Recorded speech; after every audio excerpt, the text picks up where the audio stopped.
Hey guys, welcome if you're new here, or welcome back to Your Space. I'm Gus, talking to the space enthusiast in you and making it simple. So I got a question from a Your Space TV fan, actually a friend of mine, and he asked, what is gravity and why is it lacking in space that makes us float? Now, I was like, man, that's a great question. So I started thinking, what is gravity? I have no freaking idea. It's a complex question in a way, but I looked it up. Gravity is the universal force of attraction acting between all matter. It's everywhere. Gravity is everywhere. Gravity is measured by the acceleration it gives to free falling objects, anything that's falling. Oh man, if I had a kitty cat right now, I could totally show you how that works. I'm a dog guy.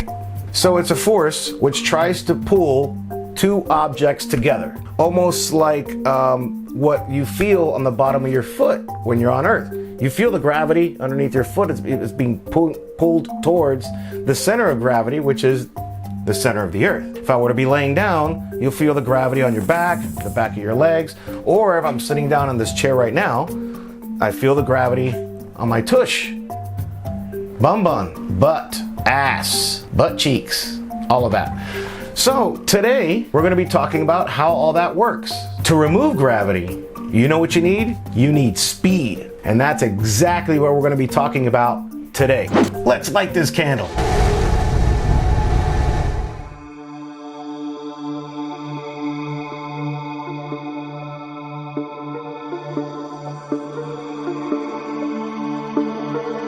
In water, what do you think you weigh? You pretty much weigh zero in a way. That's why when you're laying on water, you're floating. Most people float. Some people stay buoyant, and some people, they sink down to the bottom.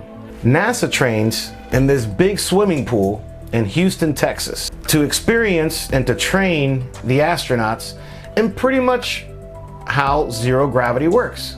That's why they train in the water. The pool is so big that the Hubble Space Telescope can fit inside of this pool, plus the astronauts, plus the crew of the astronauts and all their tools. So it's massive. It's 200 feet long, it's 100 feet wide, it's 40 feet deep, and it holds 23 million liters or 6 million gallons of water. I mean, this thing is huge.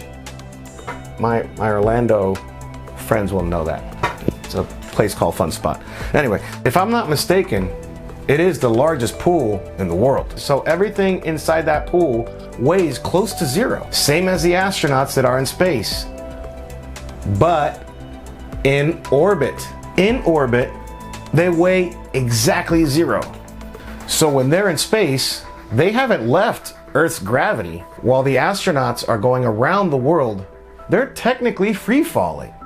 Now, why is it that while they're falling, they don't come back into the Earth and smack?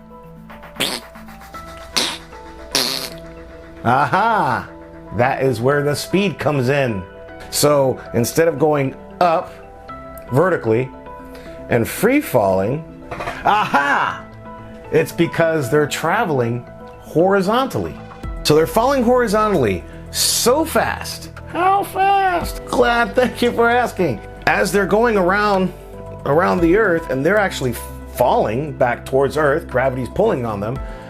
If they lose a foot, they're traveling so far that the curvature of the Earth drops a foot.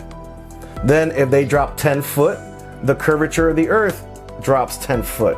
So they're going so fast downrange that it cancels itself out as they're going around the curvature of the Earth. And that, my friends, is an orbit. So for them to reach that horizontal speed going downrange and cancel itself out, they need to be moving at 5 miles per second. Poof!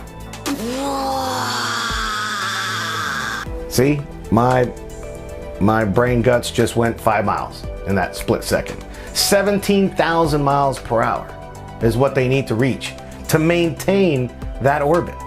You see, Sir Richard Branson, the Virgin Galactic guy, he went up on an airplane he tried this.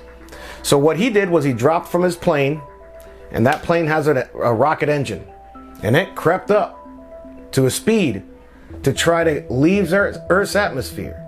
But he cannot, in that small plane, he can't maintain that speed. So what did he have? He had 4 or 5 minutes of weightlessness. And then guess what? That gravity pulls that airplane right back. Same thing with Jeff Bezos and his little penis rocket. Same thing. He goes up in his rocket. He does not have that terminal velocity. He doesn't have that speed, but he gets high enough that now they're coming down. So he had almost the same amount, probably a little bit longer, of zero gravity, of floating in his capsule. And then he goes and lands on the land with the parachutes. That's all fun for the rich folks. But there is another way to experience zero gravity, and that's in the KC-135, what people call the vomit comet.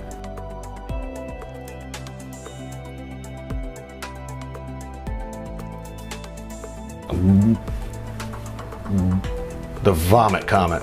And that is also why most rocket launches, if you see from the Cape, most of them from the Cape, the Kennedy Space Center is the spaceport that's closest to the equator. So instead of launching straight up like most of the rockets do, if you ever go to a launch or see them on TV sometimes, or sometimes some of these pictures that people take that look awesome, the rocket goes up, but what does it do? It starts curving the curvature of the Earth. So it starts getting to that terminal velocity horizontally to keep that orbit from falling. They'll sometimes launch it north. Now, most of the time if they launch it north, you'll see that the curvature is in a different direction. But they normally like to use they're shooting towards the equator because the Earth actually helps the rocket move quicker. It's almost like the Earth is helping the rocket, pushing the rocket around. If it was on the top of Earth in a different latitude, then it would take way more force because the Earth is tighter up at the front. It uses the long width of the Earth. It's almost like shock put. And once that shock put releases and you reach that 17,000 miles an hour, you are now in orbit. Isaac Newton figured this out in 1867. Imagine that. What he did was he referenced a cannon and put a ball. And depending on the size of the cannon, he would shoot it and it would go 100 feet or so. Then he started, well, what if I get a bigger cannon? If it's a really big cannon, you can shoot that thing almost 300, 1,000 miles, depending how big the cannon is. But what would happen if the cannon was so big that I can shoot that ball and it'll come back and hit me in the back of the head? That's Sir Isaac Newton, and that's another story.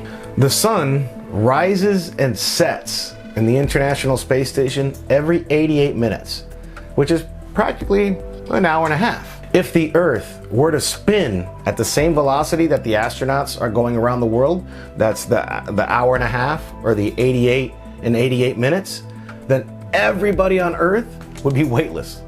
How cool is that? I mean, probably wouldn't be cool because we'd all be like, what the? But it'd be pretty freaking neat. Which 88, the number 88 always reminds me of a very famous scientist that might have come up with the reason why the Earth spins in 88 minutes. I don't know what this guy was thinking or what he actually knew. My calculations are correct. When this baby hits 88 miles per hour, you're gonna see some serious shit. One of my favorite movies. I couldn't help myself to put it in there. But hey, that's it. So thank you for joining me today. I hope you got some value. It was a little brief, but you got something on gravity, zero gravity, the curvature of the Earth, a couple lessons all in one. Thank you so much for coming. I'll check you in the next video.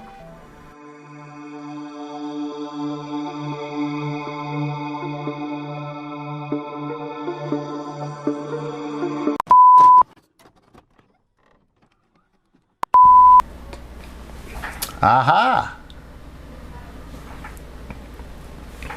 Aha.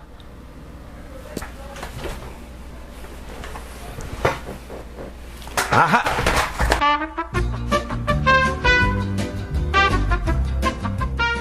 Oh, damn. Aha. Done. Cut.